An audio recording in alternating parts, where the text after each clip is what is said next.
Good morning everyone. आज नई सोच नई उमंग के साथ फिर आपके सामने।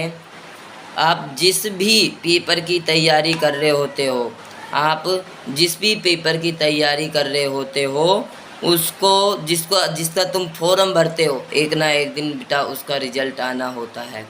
और रिजल्ट जब आता है तो रिजल्ट से पहले जो फॉर्म भरा है वो आपने भी भरा है, आपके किसी पड़ोसी ने भी भरा है, आपके गांव के किसी बच्चे ने भी भरा है, आपके शहर के किसी भी बच्चे ने भरा है। तो उसका जब एग्ज़ाम देते हो, एग्ज़ाम देने के बाद जब रिजल्ट आता है, रिजल्ट के बाद पड़ोसी आपके पिताजी के पास जाते हैं।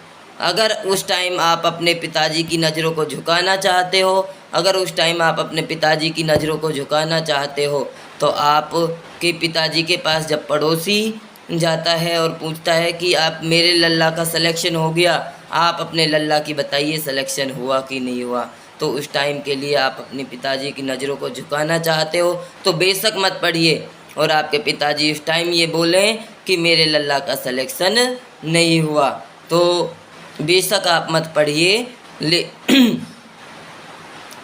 जब पड़ोसी आकर के ये कहे कि मेरे लल्ला का सिलेक्शन हो गया, मेरे शेर का सिलेक्शन हो गया, तो आपके पिताजी का अगर सीना गर्व से चौड़ाना चाहते हो, आपके पिताजी किसी के सामने अगर नहीं झुकना चाहते, आप नहीं झुकाना चाहते, तो आप मेहनत करिए और आपके पिताजी भी ये कहें कि मेरे भी शेर का सिलेक्शन हो गया, तूने शेर पाला है तो मैंने भी एक शेर पाला है, अगर तूने शेरों का शेर पाला है तो मैंने शेरों का सवा शेर पाला है। इस तरीके से इसी टॉपिक के ऊपर एक कॉलेज के 4 मित्र होते हैं, एक कॉलेज के 4 फ्रेंड होते हैं और एक दिन उनका मस्ती का मूड हो जाता है और वो कॉलेज नहीं जाते हैं, कॉलेज से छुट्टी कर लेते हैं। कॉलेज के छुट्टी करने के बाद उसी दिन कॉलेज में एग्ज़ाम करा दिए जाते हैं।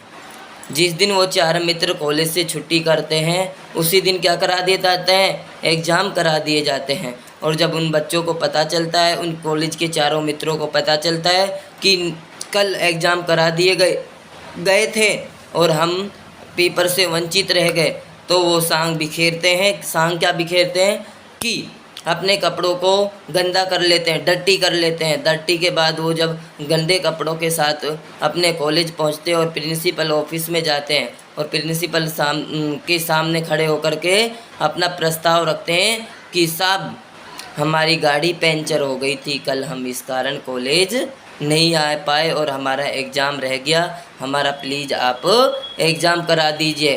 तो प्रिंसिपल साहब बड़े ही उत्तेजित दिमाग वाले होते हैं और वो कहते हैं कि आपका बेटा एग्ज़ाम करा दिया जाएगा। आप चारों बच्चे इन चारों रूमों में बैठ जाइए। और चारों बच्चों को अलग अलग रूम में अलग अलग बेंच पर बैठा दिया जाता है और पेपर में प्रिंसिपल को साहब क्वेश्चन देते हैं कि गाड़ी का कौन सा टायर पंचर हुआ। क्वेश्चन क्या देते हैं, गाड़ी का टायर कौन सा पंचर हुआ। और चारों ही बच्चों की शर्म से नज़रें झुक जाती हैं। अगर आप अपनी नज़रों को, अपने गार्जियन की नज़रों को, अपने पेरेंट्स की नज़रों को, अपने से बड़ों की नज़रों को अगर किसी के सामने झुकाना चाहते हो तो बेशक आप बैड हैबिट्स यूज लीजिए, झूठ बोलिए, नकारात्मक एक्टिविटी कीजिए। अगर आप चाहते हो कि आपके गार्जियन ये कह सकें कि तूने शेर पाला तो मैंने भी शेर पाला है, तूने शेरों का शेर पाला है तो मैंने शेरों का सवा शेर पाला है। जय हिंद, जय भारत।